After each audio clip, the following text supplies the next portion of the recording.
Hi, I'm Ryan. I'm a nurse practitioner. I live here in Southwest Florida with my family, and I love CrossFit.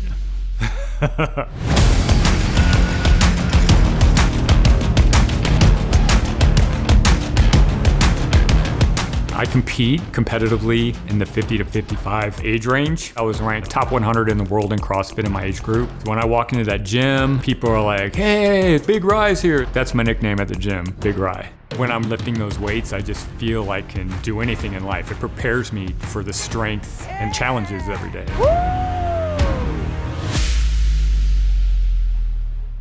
About 2 years ago, there was a workout we did and it just kind of aggravated my back.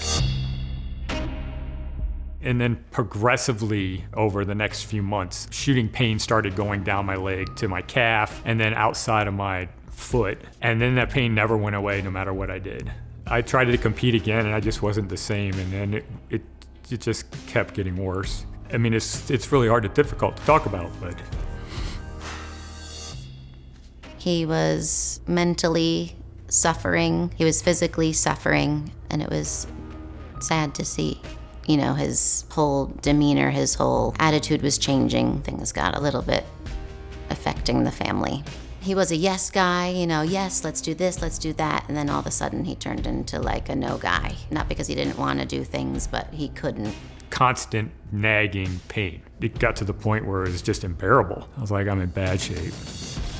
Ryan came in with pretty severe degenerative changes at the L5-S1 segment. He had developed something called retrolisthesis, and that was causing severe foraminal stenosis. And I felt like the best way of managing that was to restore the foraminal height. And I was like, oh man, I just don't want hardware in me. I came home and I told Jeanette what he said. I was like, listen, he wants to open me up. She's like, well, I think you need to do whatever's good for you. All of the Tylenol, Advil in the world, like nothing was fixing the situation. And he's a young 50-year-old guy, you know, so to see him in that much pain and acne was really terrible. This one day, we were at the farmer's market, and we probably got 100 yards into that, and I had to sit down. Just having to sit down every 100 yards, I was like, oh my gosh, this is it. I can't do this anymore. Nothing that I've done is fixed. Physical therapy, mobilization, stretching, nothing has worked to make this pain any better. And I said, we need to have surgery. I was still very scared what's gonna happen for me, you know, what's gonna be my limitations? Am I gonna be me again? We elected to do a lateral A-lift. We put a large cage in at L5-S1 and really separate the vertebrae and restore that foraminal height. The stability that we get with that procedure, putting that big cage in that we can fixate into the bodies, allows for a very stable construct. And for an athlete like Ryan that's going to stress whatever I do on his back, I think it's an excellent solution. When I woke up, my pain down my leg was immediately gone. And I healed very quickly. By 3 months, I was doing CrossFit again. We compete every day. That's the great thing about CrossFit. You can see who's 1, 2, 3, and 4 at the top of the leaderboard. I was at the top every day.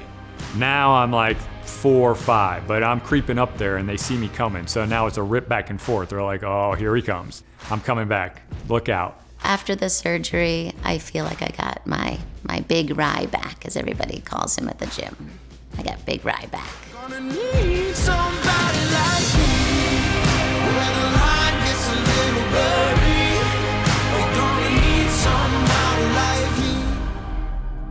Now I feel like nothing's weighing me down. I don't have the back pain and the excuses. All I have is freedom. It's the best decision I ever made. It's a life changer for me. It really is. Gonna need somebody like me.